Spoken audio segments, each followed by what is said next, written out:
Pemirsa, akhir-akhir ini marak pembahasan terkait prostitusi online. Bagaimana tidak, bulan April ini saja sudah terkuak 3 prostitusi online. Mulai dari pembunuhan pekerja seks komersial Dedeh Alfi Syahrin yang belakangan diketahui menawarkan jasa via media sosial. Selang beberapa hari kemudian, seseorang yang bernama Papi Mike, pelaku prostitusi via online, ditangkap. Terakhir, jaringan prostitusi via BlackBerry Messenger di apartemen Kalibata juga diungkap polisi. Rupanya transaksi via online marak digunakan karena dinilai lebih aman dibandingkan tatap muka. Tapi bukan berarti prostitusi konvensional gulung tikar. Lalu bagaimanakah sebenarnya solusi mengatasi prostitusi? Untuk membahasnya sudah hadir di studio kami narasumber Komisioner KPAI Titik Haryati, dan kami juga masih menunggu kehadiran anggota Komisi 8 DPR RI Rahayu Saraswati Joyo Hadikusumo dan Direktur NAPSA Kementerian Sosial Waskito Budi. Iya. Namun mungkin sebelum kita berbincang dengan Ibu Titi yang sudah ada pada hari ini, kita akan ikuti dulu pemirsa paket berita yang berikut ini. Pembunuhan pekerja seks komersial Dedeh Alfi Syahrin seakan membuka mata kita bahwa prostitusi online telah merajalela. Dedeh bukanlah yang pertama dan terakhir yang memanfaatkan teknologi untuk menjajakan jasanya. Jika Dedeh menggunakan jejaring sosial Twitter, baru-baru ini polisi mengungkap jaringan prostitusi via BlackBerry Messenger. Jika Dedeh menerima pelanggan di kamar kos, jaringan prostitusi via BBM itu menerima pelanggan di apartemen, tepatnya di apartemen Kalibata, Jakarta Selatan. Pasca modus Dedeh terkuak, polisi pun bergerak menyisir kamar kos, berusaha menciduk pelaku prostitusi. Bukan tidak mungkin polisi akan menggunakan cara serupa untuk menangkap pelaku prostitusi yang menggunakan apartemen sebagai lokasi memuaskan nafsu berahi.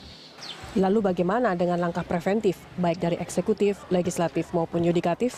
Solusi mencegah prostitusi menjadi hal yang umum ada di antara kita. Di lokasi anak-anak kita tumbuh berkembang. Iya, tadi kita sudah saksikan bersama paket berita yang tadi, dan kita mungkin minta tanggapan dulu kepada Ibu Titi dari KPAI menilai permasalahan ini, terutama peristiwa pengungkapan peristiwa ini selama 3 kali yang terakhir ini, bagaimana tanggapannya? Ini yang menjadi perhatian dengan adanya prostitusi online ini, terutama kepada anak. Jadi sekarang sudah merambat pada anak-anak yang menjadi target para agen, para germo gitu untuk mencari, karena ini katanya ya menurut pemesanan anak-anak gitu, jadi yang memang khusus memesan anak. Nah, online dengan prostitusi ini memang dianggap suatu media yang mudah dan sangat tertutup kerahasiaan untuk bisa mengorder, apalagi meminta anak-anak yang dijadikan sebagai target untuk dijadikan sebagai PSK. Ini sangat mengkhawatirkan, oleh karena itu KPAI juga mendorong pemerintah dalam hal ini Kementerian Komunikasi Informasi untuk bagaimana supaya situs itu ditutup. Kemudian juga pada orang tua, jangan sampai ketika anaknya itu seperti yang di Kalibata, kemudian yang di Tebet itu kan orang tua tidak tahu bahwa anaknya itu adalah bekerja, kemudian kos dan menjadi PSK. Ini yang tidak diketahui. Nah, ini yang adanya sesuatu kekuatan karakter yang harus diterapkan kepada setiap anak dalam keluarga, di sekolah, itu yang ketika anak, karena kehidupan sekarang ini kan kehidupan yang hedonisme, kehidupan yang diinginkan adalah dengan instan untuk bisa memperoleh barang-barang, kehidupan yang di media-media itu selalu menayangkan yang kehidupan yang mewah.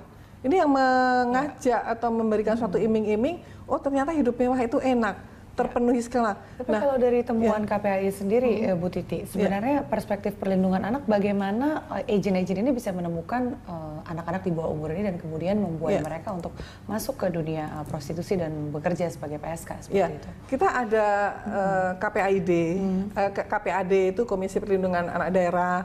Kemudian kasus-kasus ini banyak yang masuk juga ke KPAI. Ketika anaknya kemudian ini ada juga yang masuk itu di bawah Komisi Bidang Kesehatan. Kita memang kolektif kolegial ya gitu ya. Jadi memang masuk, kemudian diadukan, kemudian ditemukanlah gitu dengan melakukan suatu pendataan-pendataan, laporan, dan juga yang muncul di media-media. Seperti di Jawa Barat itu kan juga khusus memang pengguna PSK ini minta ordernya adalah anak-anak.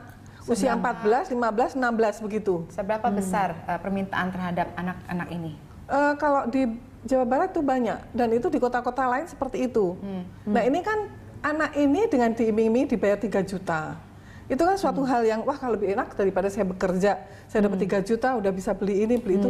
3 juta dalam 1 kali transaksi misalnya itu. Kemudian kalau sekarang dilokalisasi kan sudah banyak yang digusur, tetapi untuk DKI justru ini malah akan dilokalisasikan. Tetapi itu bukan suatu solusi. Gitu.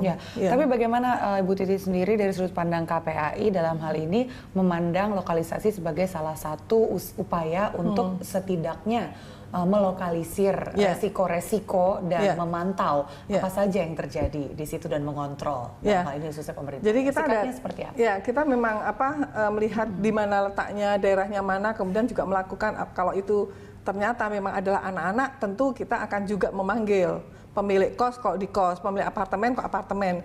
Kemudian dengan kita akan melakukan suatu kegiatan nanti dengan PSK yang kita akan kumpulkan juga gitu untuk diminta kita memberikan pengarahan karena ini kan terkait dengan kesehatan. Nah, kecenderungan yang ketika melakukan suatu seks bebas itu ketika tidak menggunakan alat-alat kontrasepsi itu pasti ada penyakit kelamin, kemudian HIV dan mereka kalau misalnya supaya bisa melayani dengan memuaskan kemudian tanpa disadari diberikan minuman entah itu narkoba yang membuat dia jadi lupa segalanya, ini yang akan merusak generasi anak-anak dan kita tidak bisa memenuhi generasi emas nanti pada tahun 2024 ke depan gitu. Kita akan pada kehilangan. prinsipnya Ibu Titi tidak menolak atau menentang konsep lokalisasi sebagai... Di dalam undang-undang itu dikatakan nomor 67 bahwa siapa yang melakukan suatu eksploitasi seksual itu hukumannya minimal 5 tahun. Gitu. Baik, jadi kita itu masih memang akan sudah ada lanjutkan di segmen berikutnya. Ibu Titi dan juga pemirsa, Langsung akan kembali usai jeda. Tetap bersama kami.